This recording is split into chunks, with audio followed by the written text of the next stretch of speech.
Know your place, nurse! Dr. Gavin Mercer shoved Tessa Rowan away from a dying patient and turned his back like she was furniture. 8 months. That was how long she had let him do it. Then a Navy helicopter dropped through the storm and landed on the roof, and Chief Petty Officer Nolan Pierce ran through the doors, spotted her face, and snapped to attention. "Commander Rowan, ma'am." The room went silent. Mercer's face drained of color. Because the quiet nurse he had humiliated in front of his staff was not quiet at all. She had commanded men in combat zones he would never survive.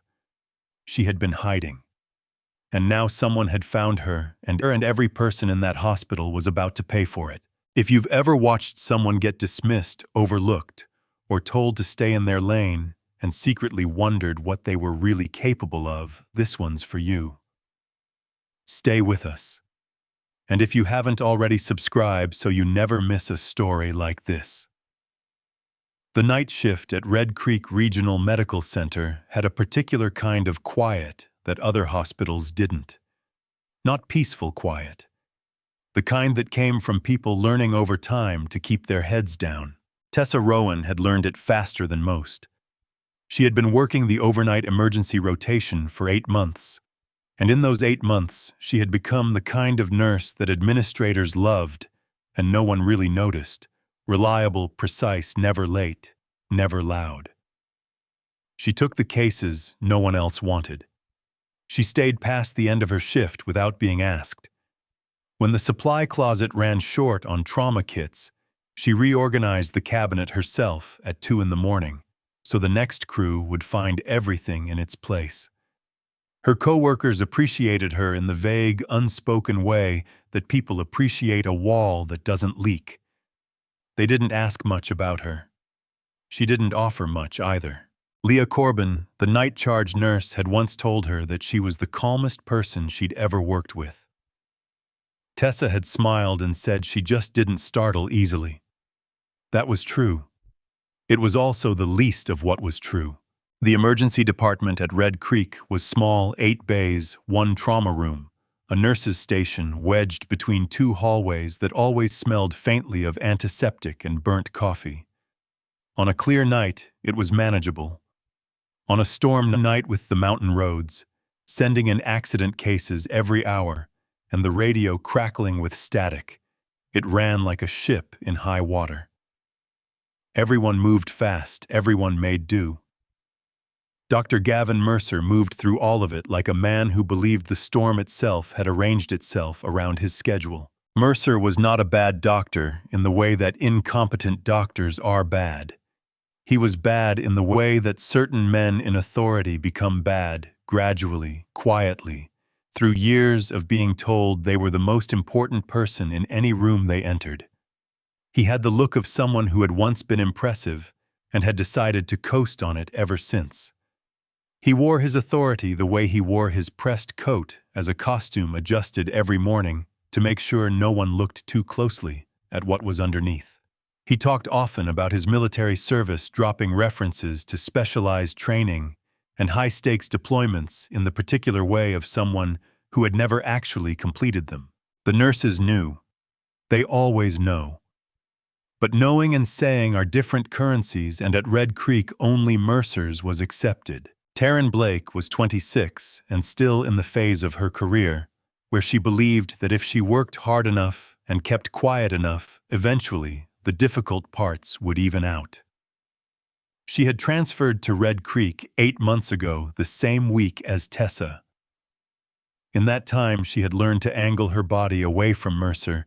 When he passed by, the way you angle away from a door you know is going to swing open. She had bruises she'd explained to herself as clumsiness. She was not clumsy. Mabel Quinn, the department secretary, had seen the bruises too. Mabel was 61 years old and had watched 17 years of residents and attendings rotate through that emergency department, and she had learned to document things quietly in a notebook she kept in her bottom drawer. She had 17 pages about Mercer. She was waiting for the right moment. That moment arrived sooner than anyone expected, though not in the way Mabel had planned. It was just past 1 in the morning when the paramedics brought in the stabbing victim. He was in his early 60s, heavyset, wearing a flannel shirt that was soaked through on the left side. The knife was still in him, a fixed blade handle protruding from just below the right collarbone, angled slightly inward. He was conscious, but barely, and the only thing he kept saying through lips that had gone the color of old wax was, "Don't pull it out. Don't pull it out." Tessa was the first nurse to reach him. She had been restocking the trauma cart when the radio call came in, and she was gloved and at the bay door before the gurney stopped rolling.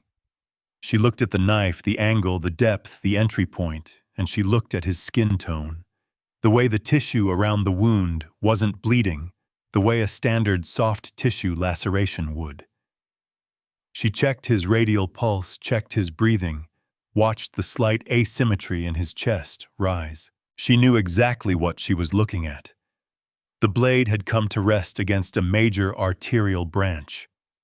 The fact that he was still alive meant it was acting as a plug. The fact that he was still conscious meant there was a window, narrow, maybe 10 minutes, maybe less, but a window. What he needed was a surgical team, a prepared OR, and absolutely no one touching that knife until both of those things were in place. She turned to flag Mercer and found him already at the bay entrance, arms crossed, running his gaze over the scene with the expression he reserved for situations he planned to turn into teaching moments. Tessa told him quickly and clearly the blade angle, the arterial probability, the risk of catastrophic hemorrhage if the knife was removed without surgical backup standing by. She said it the way she had been trained to say critical information, no emotion, no hedging, just the essential facts in the right order. Mercer listened to approximately 4 seconds of it. "You want to tell me how to manage a penetrating chest injury?" It wasn't a question. He said it the way someone says something when they intend for the room to hear it. Leah was 2 bays over. Taryn was at the supply cart. 2 other nurses had looked up from their stations. Mercer made sure to wait until he was certain he had an audience before he continued. "Know your place, nurse. You follow orders. You don't make diagnoses." He called for a procedure tray. He said they were going to remove the blade and open the chest cavity. He said it with the easy confidence of a man who had not performed that procedure in years and had apparently decided tonight was a fine time to revisit it. Tessa stood at the foot of the gurney. She looked at the patient whose eyes had found hers with the particular desperation of someone who understands they are in danger but cannot name it out loud. She looked at the knife. She calculated how long she had before Mercer picked up an instrument and made a choice that could not be undone. Then the radio on the nurse's station crackled, and Mabel's voice cut through the room. A Navy medevac helicopter was inbound. 1 critically wounded service member on board. The weather had grounded every regional trauma center within 60 miles. Red Creek was the only facility with a rooftop landing pad still operational. ETA 4 minutes. Mercer made a decision that he believed served his interests. He told Tessa to go upstairs and receive the incoming patient. He said it like a dismissal, which was exactly what it was. Get the difficult nurse out of the room, proceed without her there to cause problems. But Mercer had also spent years building an image around his military background, and the idea of a Navy helicopter landing on his roof without him present to supervise irritated something in his ego. He followed her up 2 minutes later, telling himself it was about oversight. It wasn't. Tessa stood near the pad entrance in her scrubs, which were soaked through inside of 30 seconds. She watched the helicopter come in low and fast, fighting the crosswind, and she noted with the detached part of her mind that the pilot was very good. The aircraft touched down, and the side door opened before the rotors had fully wound down. 2 men jumped out. The first was a corpsman she didn't recognize, moving fast with a portable monitor in his arms. The second landed on both feet and stood up and looked directly at her face, and everything in him stopped. I was built like someone who had spent a long time in places where being large and calm was the difference between coming home and not. Chief Petty Officer Nolan Pierce. She recognized him half a second after he recognized her. 3 years was long enough for her hair to be different, for her face to carry different lines, for the uniform to be replaced with teal scrubs and a hospital lanyard. It was not long enough for Nolan Pierce to forget the face of the officer who had pulled him out of a vehicle fire in a country that was never going to appear on any mission record. He stood at attention. His right hand came up in a salute so automatic it bypassed everything else. "Commander Rowan, ma'am." Mercer was standing 6 feet behind her, and she heard his breathing change. Pierce didn't wait for the world to recalibrate. He was already moving, already talking. The patient was Cole Danner, 28 years old, hospital corpsman, one of hers shot at a training facility 2 hours ago. Bullet wound at the inguinal junction right side. Standard tourniquet had slowed the bleed, but not stopped it. Cole had been losing pressure for 90 minutes. Before he lost consciousness, the only thing he'd said over and over was, "Find Commander Rowan." Pierce added one more detail. Voice flat, the shot hadn't come from the range. It had come from the tree line behind the facility. Someone had been waiting. Tessa processed all of it in the time it took Pierce to say it. She pulled on fresh gloves from the kit the corpsman was carrying and leaned over Cole on the stretcher. His skin was the color of old concrete. His pulse was thready. The wound site was packed, but not adequately compressed for the anatomy involved. She saw what she needed to see. The quiet nurse from the overnight shift was gone. What replaced her had a different center of gravity. She called for O-negative blood. She called for a tactical hemostatic dressing. She directed the corpsman to reposition the tourniquet 2 inches higher and apply direct pressure at a specific angle while she addressed the junction bleed. She told Pierce which elevators to take and which corridor would get them to the trauma bay fastest. She told him to get Dr. Owen Voss on the phone, Voss, not Mercer, and to tell him they had a vascular injury that needed surgical repair in under 30 minutes. Mercer stepped in front of her. She looked up at him. He was a tall man. She was aware of it, the way she was aware of weather, as a fact of the environment, not as something that changed what she needed to do. She met his eyes. "Get out of my light, doctor." He told her she was finished at this hospital. He said it quietly, the way he said things when he meant them to land. He told her she had no authority, that she had been practicing outside her scope, that she would lose her nursing license before the week was out. He said it while Cole Danner's blood pressure was dropping and the monitor was beginning to sound different. Tessa did not look away from the wound. She said calmly and without emphasis that she held a Navy Nurse Corps commission at the rank of lieutenant commander, that her certifications in tactical combat, casualty care, and battlefield trauma management were current, and that the patient on the stretcher was a United States Navy service member who had specifically requested her by name. She said that if Mercer attempted to interfere with her treatment of this patient, Pierce and his crew would physically remove him from the rooftop, and she would document every second of it. Then she went back to work. She compressed the junction bleed, directly packing the wound, with the precision of someone who had done it in the back of moving vehicles in the dark. She directed the repositioned tourniquet. She got a second IV line placed and running. By the time they were in the elevator heading down to the trauma bay, Cole's pressure had stabilized enough to move him safely. Mercer did not follow them down. He stood on the rooftop in the rain, and for the first time in 8 months, he was the one who didn't know what to do next. The woman he had dismissed as furniture had just given orders to a military crew who obeyed her without question. She had used words and techniques and a manner of authority that belonged to a world he had spent years pretending to be part of. And now she was downstairs in his emergency department, running a trauma resuscitation like she owned the building. He took out his phone.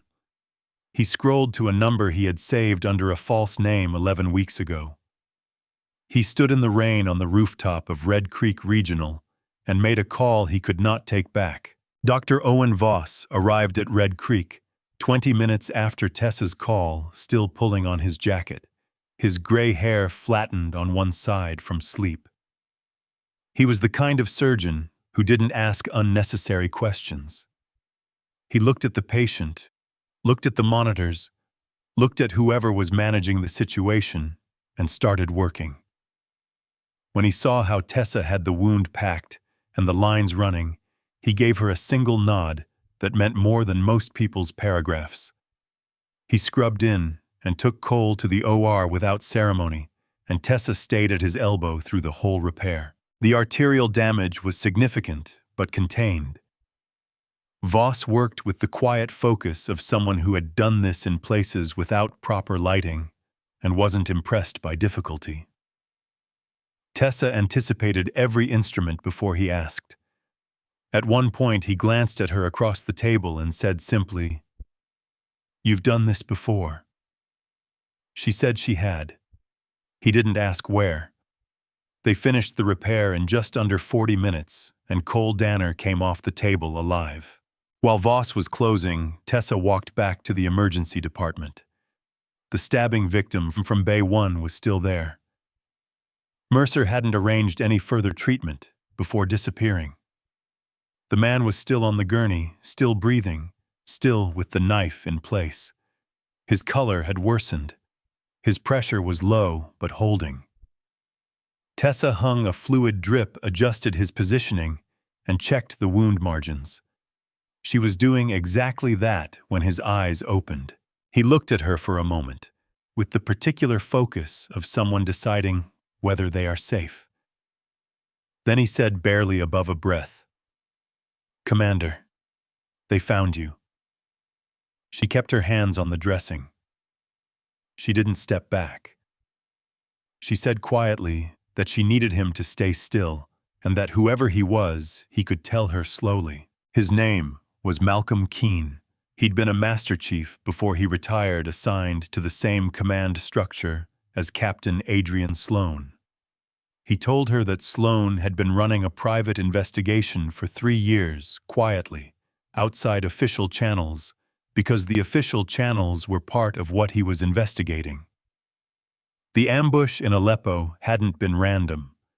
Someone with access to their mission timeline had sold it, and the people who bought it were still operating, still funded, and still cleaning up loose ends.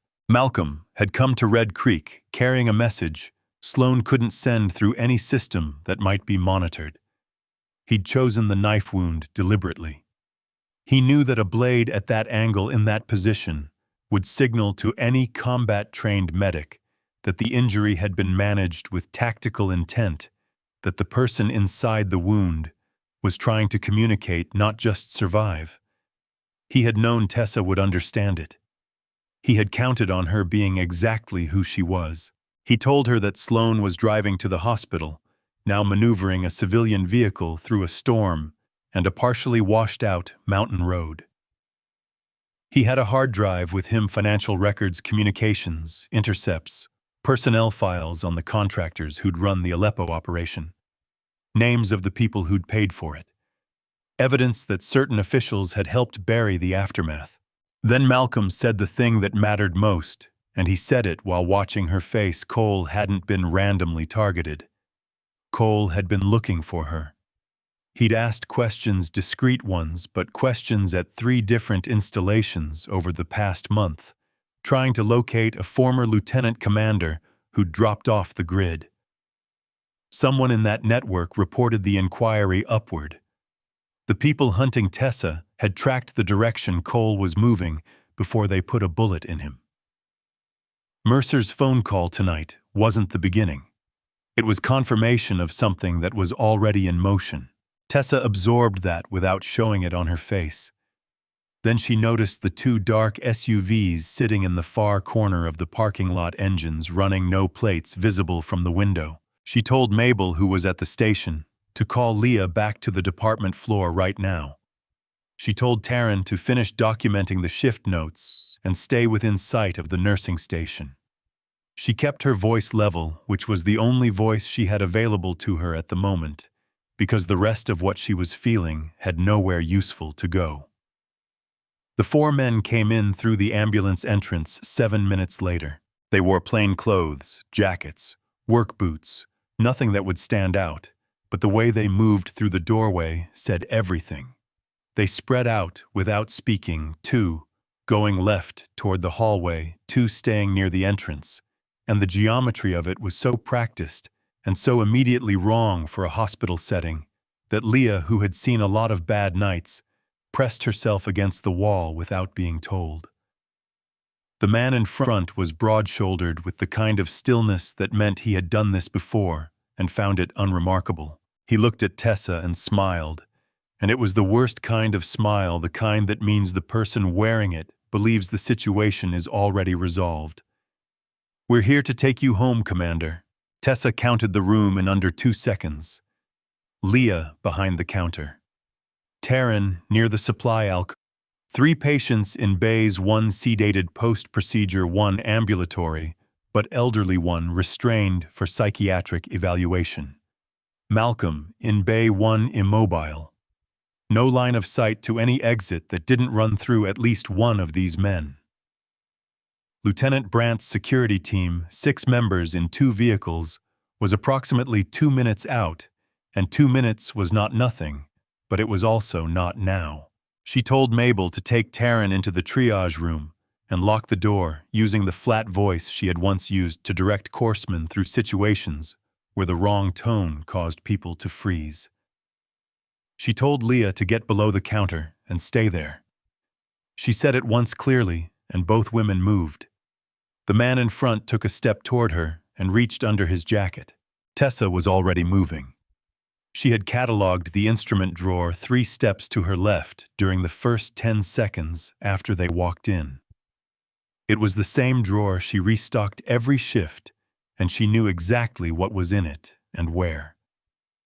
She stepped backward, as though retreating, pulling the drawer open as her hand came level with it.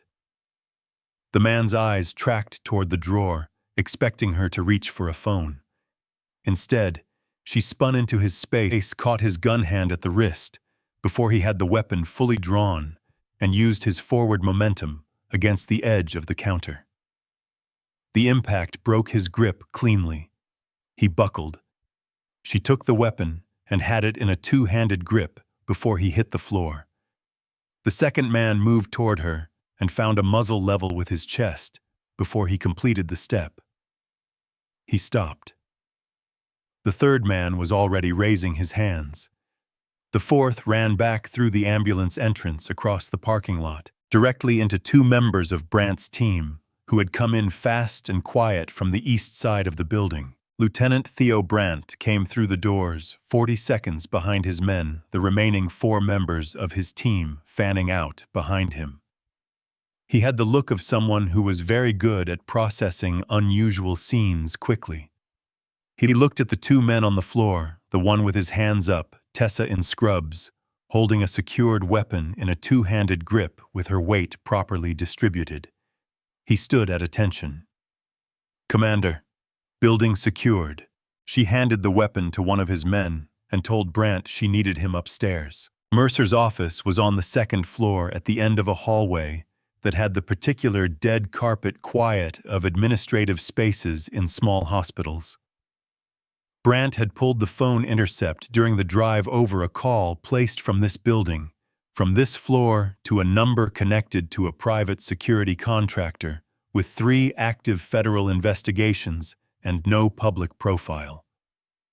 The call had been placed from Mercer's office line at 1:52 in the morning, approximately 12 minutes after Pierce had saluted Tessa on the rooftop. Mercer was still in the office.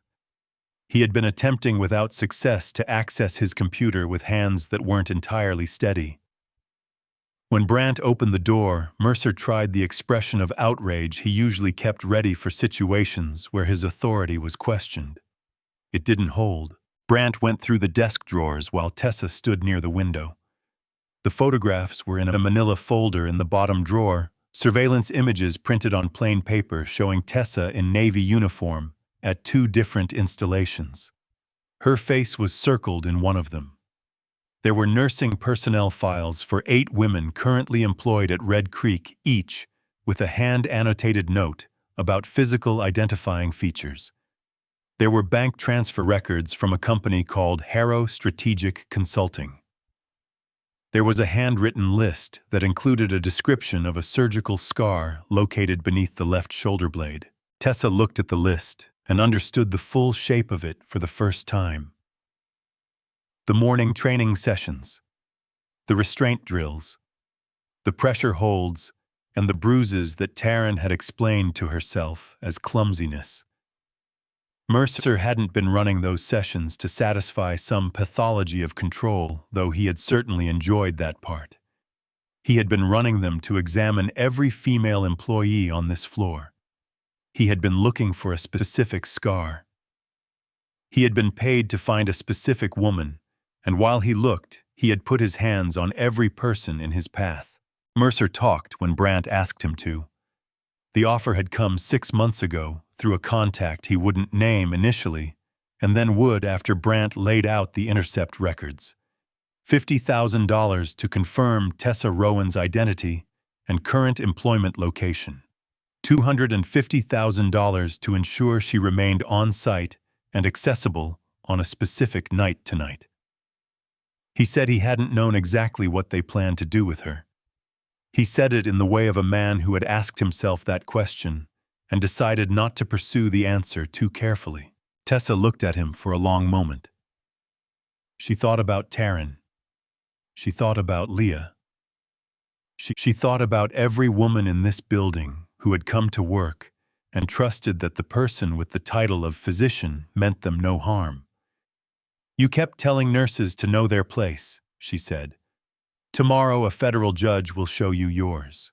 Brandt's radio crackled before she finished the sentence. His team had intercepted traffic on the contractor's frequency. A second element larger than the first was 25 minutes out. The hospital's backup generator chose that moment to flicker the lights, dropping to emergency level, and then lurching back. Cole was post-op in the recovery room. Malcolm was still in Bay 1 with a knife in his chest. The OR was on backup power. The main road in was partially washed out from the storm. Tessa stood in the hallway outside Mercer's office and understood that she was out of the margin. There was no more maneuvering room. The building had become the situation, and the situation had become her. Every person inside was here because she was here, and they had no way out that didn't run through whatever was coming up the mountain road. A part of her calculated whether it would help if she walked out the front entrance and put herself in the open. Gave them what they came for. Let everyone else go home. She was still calculating that when she heard the stairwell door open and saw the man at the end of the hallway. Captain Adrian Sloan was in his late 50s with the build of someone who had spent decades in physical training and hadn't stopped when the decades ended. He was carrying a shoulder bag and wearing civilian clothes that didn't quite fit the way civilian clothes usually fit on him. He had driven 4 hours through a mountain storm on a partially destroyed road, and his face showed none of it. He walked up to her and said without preamble that if she was thinking about walking out the front door, she should stop, because the men coming up that road were not going to release the witnesses, and they were not going to leave without the hard drive. And the only thing her surrender would accomplish was removing the one person in this building capable of stopping what came next. Tessa said she had gotten people killed before by staying in a fight. Sloan said she hadn't. He said it the way that people say things when they have spent a long time gathering the evidence to say them. He told her that the Aleppo ambush had been built from intelligence fed out of a joint contractor office 2 levels above her clearance. that there was nothing she could have anticipated, nothing she could have countered, and that the 4 people who died that day had been killed by the people who set the operation up, not by the officer who led it. He said that the reason those people were still operating 3 years later was that they had been hunting every remaining witness, and the reason he had been able to build a case against them was that they had spent those 3 years focused on the hunt instead of watching their own exposure. He told her that her disappearance had protected the investigation, and her reappearance tonight was going to end it. She looked at the bag on his shoulder. She looked at the stairwell. She thought about Cole in the recovery room, and Malcolm in Bay 1, and Taryn locked in the triage room with Mabel. She thought about Leah still crouched behind the nurse's station counter, because no one had told her it was safe to stand up yet. She turned to Brant. "Tell me the layout of their approach vector," she said, "and find me the building schematic for every fire door on this floor." The building schematic was taped to the nurse's station counter within 4 minutes. Mabel had produced it from a filing cabinet in the administrative closet, laminated, annotated in her own handwriting, from a fire safety audit she'd conducted 2 years ago, because no one else had gotten around to it. Tessa spread it flat under the emergency lighting and read it the way she had once read terrain maps looking for the places where a small number of people could control the movement of a larger one. The first thing she did after reading it was unlock the triage room door. She told Mabel and Taryn that the initial threat had been contained, that Brant's team was in position, and that she needed both of them working. Mabel went directly to the communication hub. Taryn looked at Tessa for one moment, then nodded and went to find a notepad. Red Creek Regional was not a defensible building in the conventional sense. It was a converted community hospital from the 1980s added onto twice, with hallways that didn't quite align and stairwells that ended on unexpected floors. Most people found it confusing. Tessa looked at it and saw a series of choke points. The second team would come in fast, expecting the first team to have already secured the interior. When they found it, they would regroup outside before committing, which meant there was a window between their arrival and their entry, and that window was the only thing she needed. She gave each person their assignment once clearly, without repetition. Brant positioned his 4 remaining team members at the 2 primary entrances and the ambulance bay, with overlapping fields of view so that nothing moved in the parking lot without being seen. Pierce was told to stay with Cole in the recovery room. Cole was the most vulnerable person in the building and the most likely secondary target if the situation escalated. Voss was finishing Malcolm's surgery on backup power in the OR, with one of Brant's men outside the door. Leah organized the remaining ambulatory patients into the 2 interior rooms that had no exterior windows and locked them in with instructions and a charged phone. Mabel stayed at the communication hub, logging everything, every call, every radio transmission in the notebook she had kept for 17 years in her bottom drawer. Sloan took a position in the records room with the hard drive and did not need to be told why. Taryn came to Tessa before taking her floor assignment. She had spent the time she was locked in the triage room, writing down in a notepad she'd found in a supply bin the dates and details of every incident involving Mercer that she could remember.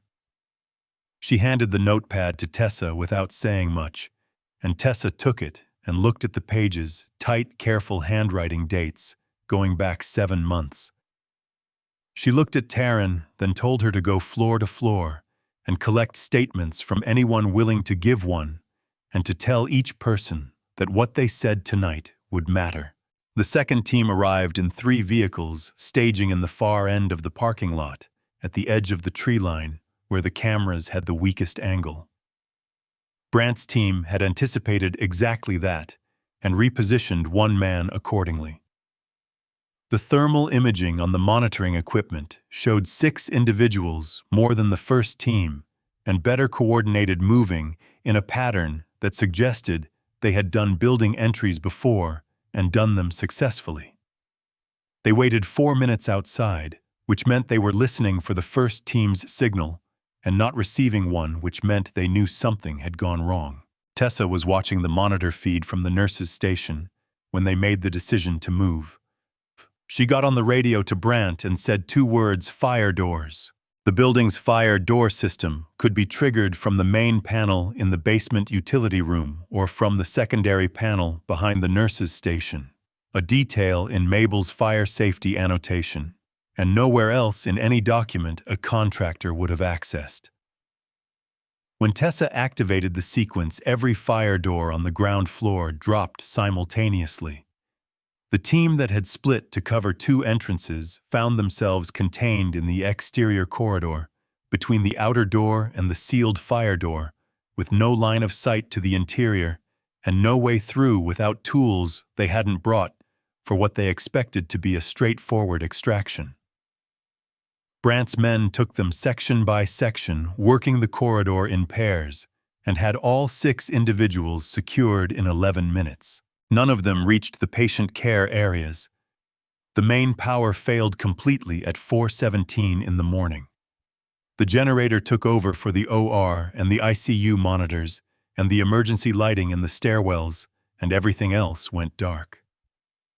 The hallways dropped to the flat amber glow of battery-backed exit signs, which turned the department into something between a hospital and a place you'd find in a dream about one. Mercer had been waiting for exactly this. The officer Brandt had posted outside the second-floor office had moved 20 feet down the hall to maintain radio contact when the main antenna relay reset after the power shift. 20 feet was enough. Mercer had not spent the last hour sitting in his desk chair, accepting his situation. He had spent it locating his spare key in the lining of his jacket, unlocking the lower cabinet, and retrieving the handgun that Brandt's team had noted, but not yet formally seized as evidence. He had a plan that was simple, in the way that plans made by desperate people are simple. Reach the side exit on the second floor, signal the contractor team outside, and use Tessa's location as leverage. He was 6 steps into the hallway when the emergency light above him came on, and Taryn Blake stepped out of the supply room doorway, directly in his path. She had been doing exactly what Tessa had asked, moving floor to floor, collecting statements, talking to anyone who would talk. She'd finished the second floor and was coming back down the hall when she heard the cabinet lock click through a door that was supposed to be guarded. She had positioned herself in the supply room doorway before he came out. She could see the gun. She understood what it meant. Every version of Taryn Blake from 8 months ago would have pressed herself against the wall and looked at the floor. Instead, she hit the emergency lockdown panel mounted beside the supply room door. It was a fire safety feature. The panel sealed the corridor fire doors from the inside and triggered an alert at the nurse's station. She hit it with the flat of her palm and held it for 3 full seconds, the way the training placard instructed, and the doors at both ends of the second-floor corridor sealed with a sound like a vault closing. Mercer was still standing in the hallway, gun in hand, when Brandt's man came through the stairwell access 30 seconds later. By the time the federal response team arrived at 5:40 in the morning, the building was quiet. They came in 2 vehicles, no lights, no sirens, operating at the level of visibility that Sloan had requested when he'd made the call from the records room at 4 in the morning. The team lead was an agent named Beckett, who had the manner of someone who assessed situations quickly and didn't waste words on the ones she'd already assessed. She walked through the department with Brandt, took custody of the detained individuals, and received Sloan's hard drive with the particular care of someone who understood exactly what was on it. Sloan explained to Tessa while Beckett's team worked what the drive contained. 3 years of accumulated evidence, contractor, payment structures, communications between the people who'd funded the Aleppo operation and the officials who'd helped suppress the investigation, afterward personnel records showing which service members had been actively monitored in the years since. The names of the 4 people who had died were in there documented correctly for the first time with the actual chain of events that led to their deaths rather than the version that had been filed. Sloan said the case was complete. He said it had been complete for 6 weeks and that the only remaining piece was the location of the surviving witnesses from the original operation, including Tessa. She asked him why he hadn't simply called her. He said he'd tried to find her for 2 years before he understood that she'd disappeared deliberately. After that, he'd decided that her disappearance was the only thing keeping her alive, and he'd worked around it. He said the 3 years she'd spent at the edge of the map, invisible and unreachable, had given him exactly the time he needed without the people hunting her, ever knowing how close they were to the investigation itself. Tessa looked at the emergency department around her, the bay curtains still half drawn from the night's chaos. The supply cart Taryn had been restocking when the 4 men walked in the counter, where Mabel's notebook sat open to tonight's pages. She had come to Red Creek because she believed that disappearing was the only responsible thing she could do. She had been wrong about the reason, but not, it turned out, entirely wrong about the result. Cole was transferred to a military medical facility at 7 in the morning, stable enough to move and better off somewhere with the resources his recovery would require. Pierce oversaw the transfer personally, making sure Cole was loaded and secured before climbing in himself. Before the helicopter lifted, he walked back across the rooftop to where Tessa was standing and came to attention one final time. She returned the salute. Neither of them said anything. Some things don't require it. Malcolm Keene came out of surgery at 6:50, the knife finally removed after a night in which it had served its purpose 3 times over. I was groggy but awake when Tessa checked on him, and the first thing he said was that Sloan had been right about her. She asked what Sloan had said. He told her that she would know what to do when the time came, even if she didn't know it yet. She didn't argue with that. She pulled his blanket straight and told him to sleep. Mercer was escorted out of the building at 6:15 in handcuffs, wearing the coat he'd been so careful to keep pressed. 2 of Beckett's agents had him by the arms, and he kept his head down in the way of someone who has decided the best remaining strategy is not to be seen. The photograph in his office, the framed one in uniform, posed and arranged, was left face down on the desk when they cleared the room. No one had touched it. It had fallen when they opened the door, and no one had thought it worth picking up. Sloan found Tessa in the break room at 7:30, sitting at the small table with a cup of coffee she hadn't touched, still in the scrubs she'd put on at the beginning of the shift. He sat across from her and told her that the Corps wanted her back, not deployed, not in the field, but building out a tactical emergency medicine curriculum for military medical personnel and partnering with civilian trauma facilities in underserved regions. He said it was work that needed someone who understood both worlds and that he didn't know another person who did. She said she would do it. She said she needed 1 more month at Red Creek first. He started to ask why, and she told him before he finished. The women in this department had been working under Mercer's system for years, and the system didn't disappear when the person running it got walked out in handcuffs. It got replaced by whatever came next, which could be better or could be exactly the same thing, wearing a different name. She wanted to help build the reporting structures and the training protocols that would make it harder for the next version to take hold.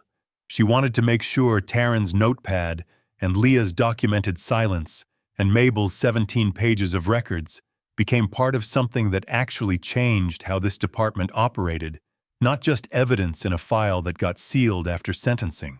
Sloan said he'd have her orders updated. Later that morning, the parking lot that Mercer had used for his early sessions was quiet in the way that spaces become quiet after something bad stops happening in them. The sun was coming through the mountain overcast at a low angle, turning the wet asphalt into something that almost looked clean. Leah was there, and Taryn and 3 other nurses from the night crew who had stayed past the end of their shift without being asked. They stood in a loose group, and Tessa stood in front of them, and there was nothing ceremonial about it. No uniforms, no rank, no formality of any kind. She started with the basics, how to recognize when a situation is escalating before it becomes dangerous. How to manage a space when you're not the one with the most authority, but you're the one who can see what's happening most clearly. She showed them the pressure points, the angles, the ways to redirect force without matching it. She showed them how to think about a room the way you'd think about a problem. Where are the exits? Where is the safest position? What do you have available? And what do you do with it? At the end of the hour, Sloan came out to the parking lot to find her. He stood at the edge of the group and waited until she acknowledged him. "Ready to come home, Commander?" Tessa looked at the women in front of her, then back at the hospital entrance, then at Sloan. "Not yet, sir. I still have people to train." She went back inside. Leah was already at the nurse's station, the morning shift log open in front of her, the department settling into the rhythm of daylight hours. She looked up when Tessa came through the door and handed her the patient list. "Commander Rowan." Tessa took the clipboard. She looked at the first name on the list, and then at the department around her, the bays, the supply carts, the coffee maker that always ran 10 minutes slow, the counter, where Mabel's notebook sat ready for another day. "In here, I'm Nurse Rowan," she said, "and this is exactly where I belong." A title doesn't determine a person's worth. A doctor can wear the white coat and still not understand what it means to be responsible for someone's life. A nurse can wear scrubs and have commanded people through hell. Real strength isn't about making others feel small. It's about building something where no one has to stay silent just to survive. If this story moved you, share it with someone who needs to hear it today. And if you're not subscribed yet, join us. We tell stories about the people who were underestimated and what happened when they finally stopped hiding.